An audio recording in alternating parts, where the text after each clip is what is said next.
नमस्कार, मैं अशोक कुमार पांडे और स्वागत है आपका टीसीएच पर। आज जो ट्रंप ने बयान दिया है उससे हड़कंप मचा हुआ है। और हड़कंप इसलिए भी मचा हुआ है कि उसने बिल्कुल साफ साफ कहा है कि 2 दिन पहले नरेंद्र मोदी ने मुझसे यह कंफर्म किया कि हम रूस से तेल खरीदना बंद कर देंगे। रूस से तेल वाले मसले पर मैं कई वीडियोस बना चुका हूं, कई सारी बातें आप लोगों से कर चुका हूं और आप जानते हैं कि भारत सरकार अब तक तो यही दिखा रही थी, चाहे वो विदेश मंत्री हो, चाहे विदेश मंत्रालय का बयान हो। खुद मोदी ने तो कुछ नहीं बोला। मोदी जी भले मनमोहन सिंह को मौन मोहन सिंह कहते हो, लेकिन मौन रखने में मोदी जी का कोई मुकाबला नहीं है। प्रेस कॉन्फ्रेंस करते नहीं है कि कोई सवाल पूछ ले, और जब भी कोई मुश्किल मौका होता है तो वहां से या तो गायब हो जाते हैं या तो खामोश हो जाते हैं।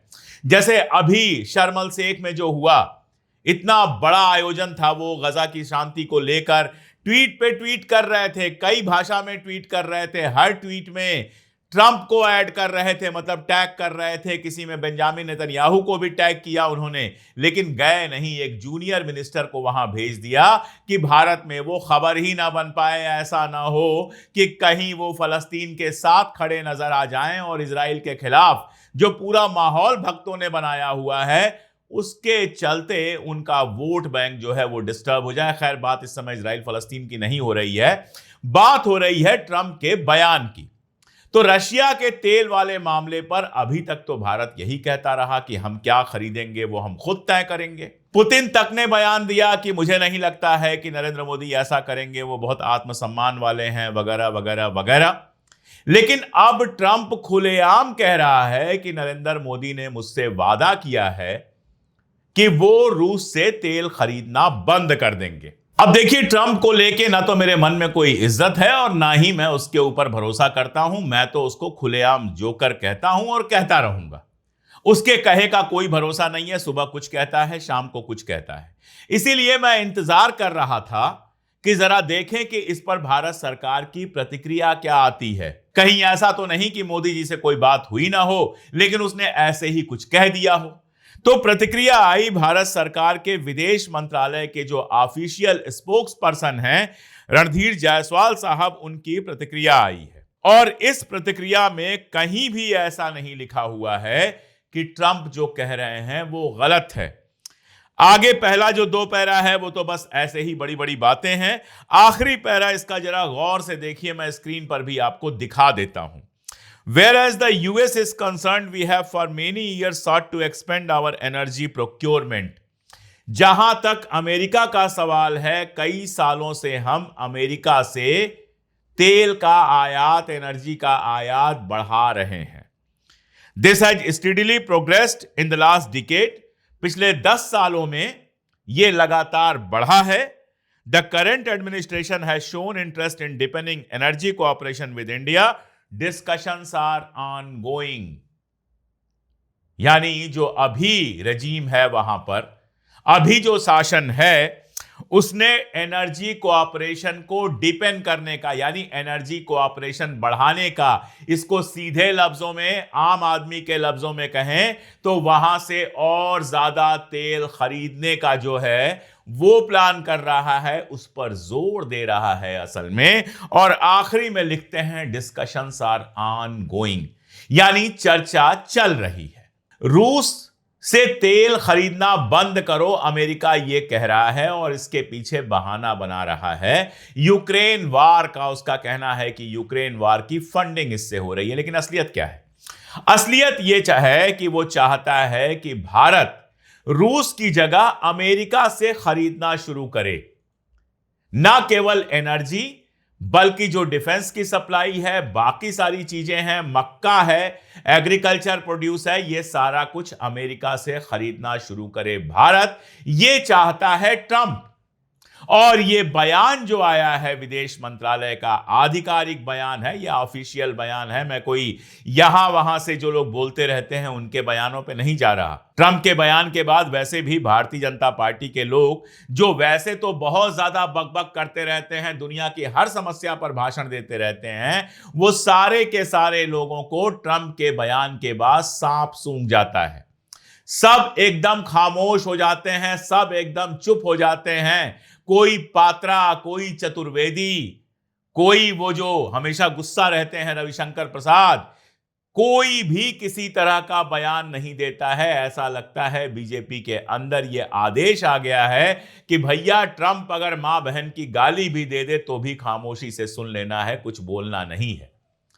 तो उनका यह बयान नहीं है, यह बयान भारत सरकार के विदेश मंत्रालय का आधिकारिक बयान है, जिस बयान से बिल्कुल साफ यह हो रहा है कि भारत सरकार ने इशारा तो कम से कम कर ही दिया है ट्रंप को कि भैया हम रूस से तेल खरीदना बंद कर रहे हैं, और तुम जो जो कहोगे, जिस रेट पर कहोगे, हम खरीद के अपने मार्केट में भर देंगे।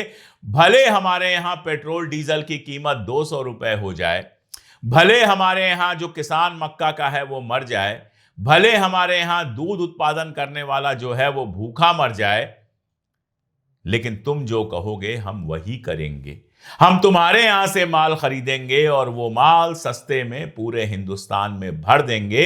बहुत साफ लग रहा है कि सारे नाटक के बाद यह शर्त मानने जा रही है भारत सरकार। ट्रंप के इस दावे के बाद राहुल गांधी ने एक ट्वीट किया है, और उस ट्वीट में बहुत साफ साफ लिखा है कि पीएम मोदी ट्रंप से डरे हुए हैं।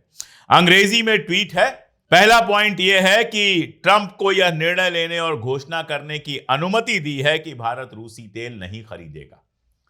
यानी बातचीत में मोदी जी ने कह दिया है कि जी हुजूर आप लिख दीजिए कि भारत तेल नहीं खरीदेगा, मैं बोलूंगा तो बवाल हो जाएगा यहां पर, आप लिख दीजिए, बंद तो हम कर ही देंगे। उसके अलावा देखिए कि बार बार अनदेखी होती है लेकिन बधाई संदेश भेजते रहते हैं। मैंने आपको बताया, ट्वीट करते हैं, कई कई भाषाओं में ट्वीट करते हैं, हिब्रू में ट्वीट करते हैं, अंग्रेजी में ट्वीट करते हैं, अरबी में ट्वीट करते हैं, पोटस को भी टैग करते हैं, रियल डोनाल्ड ट्रंप को भी टैग करते हैं। रियल डोनाल्ड ट्रंप उसका पर्सनल अकाउंट है जिसको कभी ट्विटर ने बंद कर दिया था, और पोटस जो है वो प्रेसिडेंट ऑफ यूनाइटेड स्टेट्स का ट्विटर हैंडल है जो जाहिर तौर पे ट्रंप का ही है। दोनों को टैग करते हैं, वो रिट्वीट भी नहीं करता, जवाब भी नहीं देता, शुक्रिया भी नहीं कहता। शर्म अल शेख में जो पूरी मीटिंग हुई है उसमें कहीं आपने भारत का नाम सुना है? कहीं आपने ये पढ़ा किसी भी रिपोर्ट में? आप वाशिंगटन टाइम्स से लेकर और इजराइल के अखबार या फिर टर्की के अखबार, किसी भी अखबार को उठाकर देख लीजिए, अल जजीरा को भी उठा के देख लीजिए, किसी अखबार में भारत का जिक्र तक नहीं है। इनके ट्वीट जो दुनिया भर के नेताओं को माय फ्रेंड करके टैग कर करके ट्वीट करते रहते हैं, 100 में से 90 ट्वीट का कोई जवाब भी नहीं देता। टैगिंग हम कब करते हैं? जब हम ये उम्मीद करते हैं कि सामने वाला इस पर रिस्पॉन्स देगा। अगर मान लीजिए किसी को हैप्पी बर्थडे आप बोलते हैं और टैग करते हैं, तो आप ये उम्मीद पालते हैं कि वो कम से कम शुक्रिया करे। यहां इनका कोई ट्वीट न शुक्रिया करता है, न रिट्वीट करता है, न कोट रिट्वीट करता है, लेकिन करते चले जाते हैं। और उसके बावजूद हालत यह है कि ट्रंप के सामने लगातार झुक रहे हैं, उसी ट्रंप के सामने जो दुनिया के सामने खड़े होकर कहता है कि आसिम मुनीर हमारा फेवरेट है। हालांकि पाकिस्तान की हालत भी कोई बहुत अलग नहीं है, बल्कि मैं कहूंगा कि पाकिस्तान जो कर रहा है वो ज्यादा शर्मनाक है। मोदी जी गए नहीं, कोई बात नहीं, लेकिन वहां जाकर शहबाज शरीफ ने जिस तरह से ट्रंप के जूते चाटे हैं, वो तो मतलब पाकिस्तान के बिकाऊ प्रधानमंत्रियों के जो स्टैंडर्ड हैं उसके हिसाब से भी बहुत लो है। और यह भी बात मैं इसलिए नहीं कह रहा कि मैं हिंदुस्तानी हूं, पाकिस्तान के अपने अखबार हैं वो जो कह रहे हैं कि चमचागिरी को डिप्लोमेसी बना दिया गया है। ये मैं नहीं कह रहा हूं, और इस वजह से नहीं कह रहा हूं कि मैं हिंदुस्तानी हूं और मुझे पाकिस्तान से कोई दिक्कत है। ये पाकिस्तान के अपने अखबार कह रहे हैं, पाकिस्तान के अपने अखबार हेडिंग लगा रहे हैं कि चमचागिरी को डिप्लोमेसी बना दिया गया है। शहबाज शरीफ ने जूते चाटने के सारे रिकॉर्ड तोड़ दिए। शर्म अल शेख में शर्म उल शेख बन गया शहबाज शरीफ के लिए वो जगह। नोबेल प्राइज दे रहे हैं, ये कर रहे हैं, वो कर रहे हैं, पढ़ रहे हैं, उसको देखकर ट्रंप मुस्कुरा रहा है, और जब बात खत्म हो जा रही है तो कह रहा है कि अब कहने के लिए क्या रह गया, चलिए घर चलिए। क्या इज्जत शहबाज शरीफ वहां से बना के आए हैं, क्या कहना है। लेकिन कटोरा फैलाए रहेंगे तो इज्जत क्या बनेगी।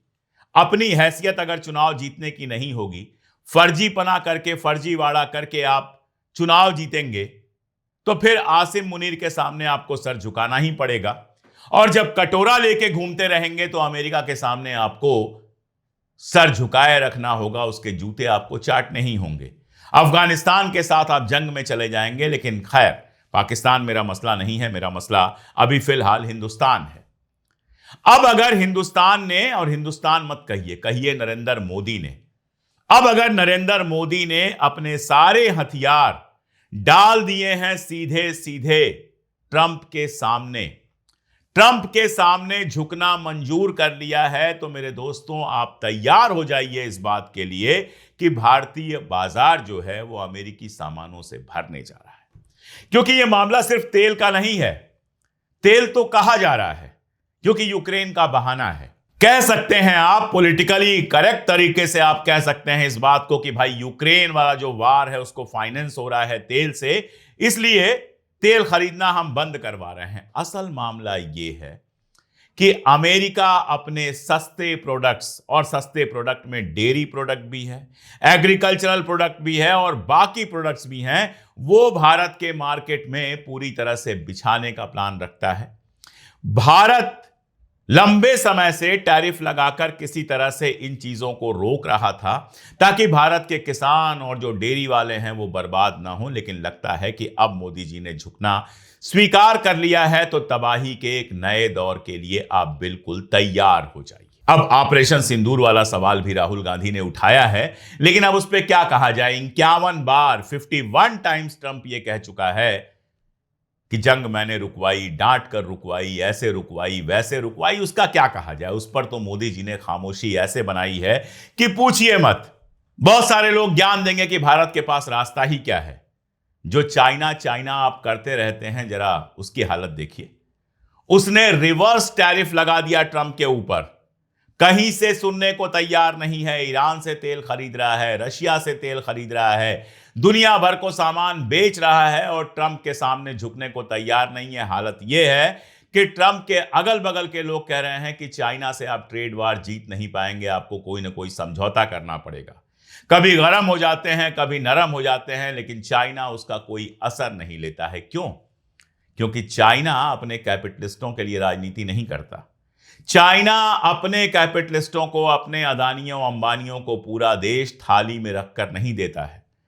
केदारनाथ का रोपवे भी अडानी जी बनाएंगे, कोयला भी अडानी जी निकालेंगे, तेल भी अडानी जी बेचेंगे, एयरपोर्ट भी अडानी जी चलाएंगे, डिफेंस डील भी जो होगी उसमें भी अडानी जी रहेंगे। अगर पूरा देश आपको अडानी जी को दे देना है तो फिर आपको झुकना ही पड़ेगा अमेरिका के सामने, क्योंकि अडानी जी का केस अमेरिका में फंसा हुआ है। मामले और भी हैं बहुत सारे, वक्त वक्त पे सामने आएंगे। यहां बस मैं आपको इतना कह दूं कि जो आदमी अपने आप को सबसे मजबूत प्रधानमंत्री की तरह पेश करना चाहता है, उसके पीछे कितनी कमजोरियां हैं वो ट्रंप के इस बयान से समझी जा सकती हैं।